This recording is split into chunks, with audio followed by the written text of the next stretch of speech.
our incredible mayoral candidate, soon-to-be Mayor Richard Skorman.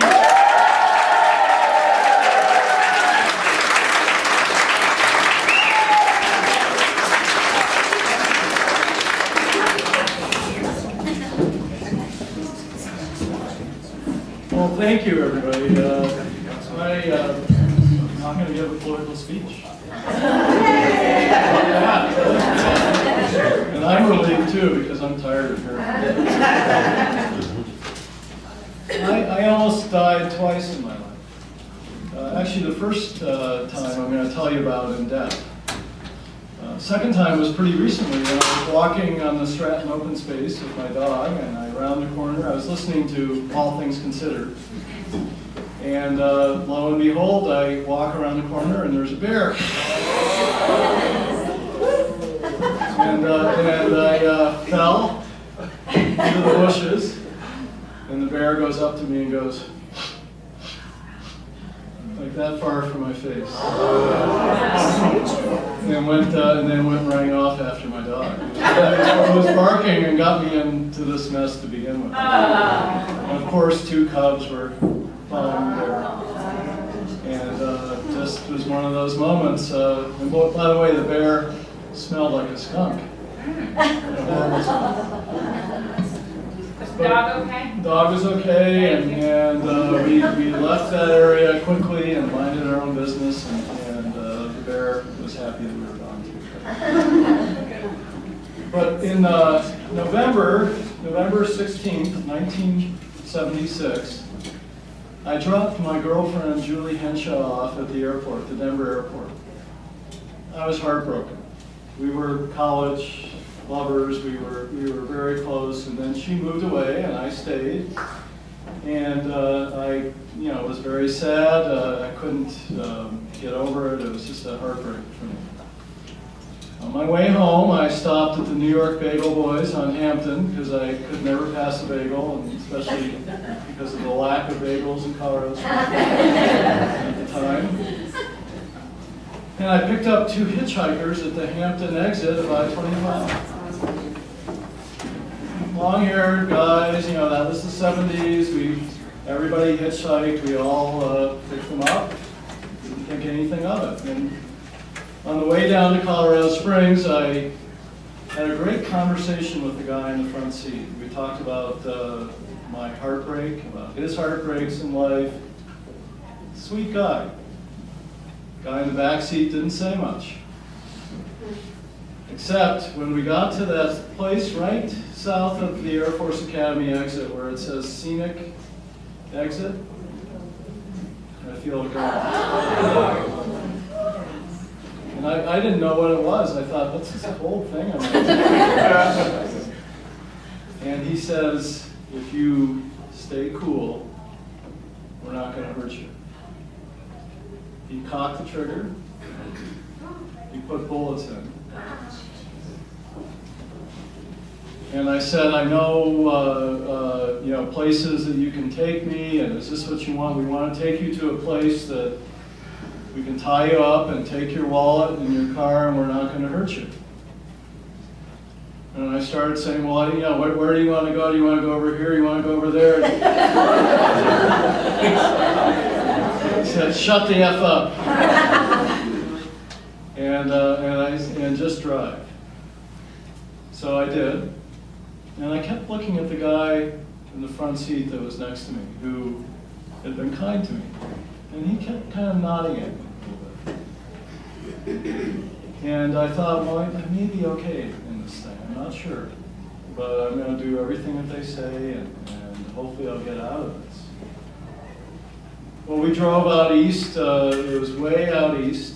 It was back when El Paso County wasn't developed out there at all.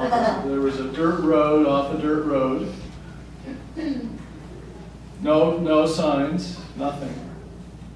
And he said, this is the place, stop the car, get out, and don't move. The guy in the back seat with the gun. So I got out, I stood there, and I thought, now I should run. They're going to kill me. This is my time to save my life. And I was paralyzed. I couldn't do it. And I thought, I'm just going to keep saying maybe what he said was true, that we're not going to hurt you. I hear them arguing in the car. And I stood there and I didn't do anything, and then they got out and they said, the guy put the gun at my back and he said, walk down there through the barbed wire fence and into that ditch. And I walked and he had the gun at my back the whole time. He said, lay down. And he ordered his friend, the guy that was in the front seat, to tie my arms together and to tie my legs together in a way that was really tight. And then he said, you need to gag him. So he tore off a piece of my shirt. He had a knife with him. He tore off a big piece of my shirt, gagged me. Then they took my wallet and said, we're sorry to do this to you, brother. But we have to free our sister Tanya. And that was when Patty Hearst had gotten kidnapped by the SLA. And so they left me there, they got in the car, they started the engine, they drove, must have been, 30 feet, and they stopped. And I thought, oh, shoot. They're going to come back and get me. They're going to kill me. And they must have stood there with the car idling for 15 minutes. I thought, what is going on? And then they pulled off. And I heard and I listened and I heard them drive down the road. I couldn't hear them anymore. I thought, what a relief. So I went, I had my hands tied together. So I went over to the barbed wire fence. I had watched so many movies. So all I need to do is go up to the barbed wire fence and go up. So I tried that for about 20 minutes and it didn't work. All I did was I was cutting my hands, and then I finally figured out I could slip my shoes off. So I slipped my shoes off and was able to get my feet free. And was able to get to untie the shoes from the back and put my feet back in the shoes. And then I started walking, and I had to get through the barbed wire fence with my feet, with my hands tied behind my back and my feet free. And I kind of rolled on the ground and on the dirt, and I finally got up to the road. And this was a time when there was cattle mutilations in eastern El Paso County. And people in the county were armed to the hilt. They were shooting at anybody who was coming near their houses. So I walked down the road thinking, well, maybe somebody's going to come and find me, but I was afraid to go to anybody's house. Can you imagine? The third car that passed me stopped. Turned out they were visiting friends that lived across the street from me at San Rafael and Weber. And they were stoned out of their gourds. And they put me in the back of the pickup truck, and I said, "Can you untie my hands?" And they go, "Oh, yeah."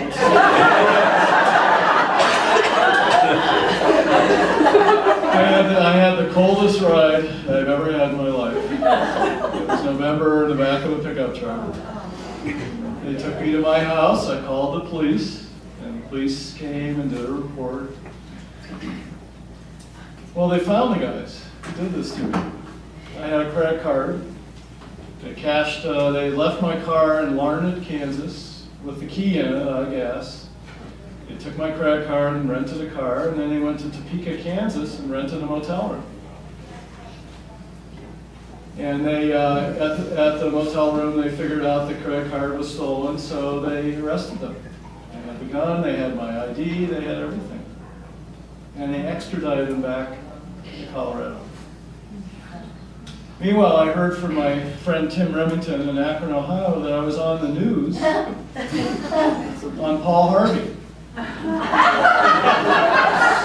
Page 2, Richard Skorman was kidnapped by the SLA in Colorado Springs, Siamese Liberation Army. And, so I was famous. It was my first foray into national affairs. Destined to be a politician. But We're glad you but then there was a trial. And the guy in the front seat was the one who pleaded not guilty. The guy in the back seat didn't. He was sentenced 2 to 10 years for aggravated assault and robbery. And I had to face this guy who I think saved my life. And I had to tell the judge and the jury what he did and put him in prison. And it was hard for me to do. I went in there and I was shaking. I thought, this guy saved my life. I know he did, by the way. The guy in the back seat would have just as soon shoot me in the head. It was a .44 Magnum, by the way, which if I had run, it's like a little cannon. I don't know that I would have survived a bullet. And I testified against him. He was guilty. He got 2 to 10 years in the penitentiary. And it's like I feel bad. I know they were partners. They did this horrible thing to me, but really nothing that terrible happened. They didn't hit me over the head. They didn't, they stole my wallet, and my credit card company gave me the charges back. And I wanted to say to the court and the judge and the jury that he didn't do it.